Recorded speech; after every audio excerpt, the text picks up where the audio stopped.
I'd like to show you today how you can use your iPad to do digital storytelling. We're going to be using a free app that is very simple and basic called StoryKit. When you open up StoryKit, you're going to see a page with a little bookshelf that looks something like this, and you'll touch the icon that says New Book. It's going to open up a blank page that will look something like this. The first thing you're going to want to do is add a picture to the blank page. To do that, you'll look down at the bottom left-hand corner and you'll see a little icon that looks like it has little pictures with a plus sign, and you'll touch that, and what it will do is open up a page that connects to your photo albums that have already been saved on your iPad. And if you're not familiar with how to save images or to get images into your photo album, that's something that we'll talk about at another tutorial. When you go to the photo album, it will open up a page that will look like this, and you'll see little images of all your pictures. What you'll need to do is find the image that you want to add to your story, and I'm going to use the picture of the elephant feet. And so you simply need to touch that picture, and when you do, you'll get a close-up of the picture, and you'll need to hit the blue choose button down at the bottom right-hand side, and that will add your image onto your page. You can use your fingers to pinch it to make it a little bit smaller, or to stretch it if you want it a little bit bigger. And you can also use your finger to drag it to a different part of the page. The second thing you'll want to do is add your text, and to do that you'll go again down to the bottom, and you will need to find the button that has the A with a plus sign and touch that. It will open up a blank page at the top with a little keyboard at the bottom that you can use to type your text. And if you need to switch back and forth between the numbers and the letters, you simply use the ABC button at the bottom of the keyboard. And you don't have to add text on this. If you wish, you can totally skip that step. When you're done, you'll press or touch the edit arrow, which is like your back arrow, and that will take you back to your page, your main page that you're creating.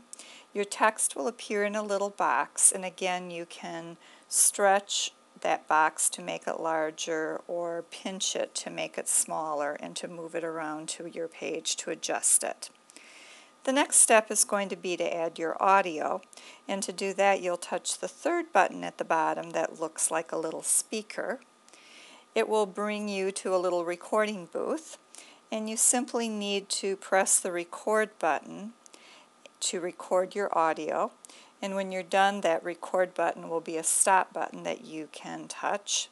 You can press your play button to preview what you've recorded, and once you're done with that, again use the edit arrow at the very top, which is your back arrow, to take you back to your main page. If you want to add another page, you simply would go to the top right-hand corner and hit the little arrow that says add with a plus sign, and that will add a new page. Here you can see a second page that I've created to go along with my story.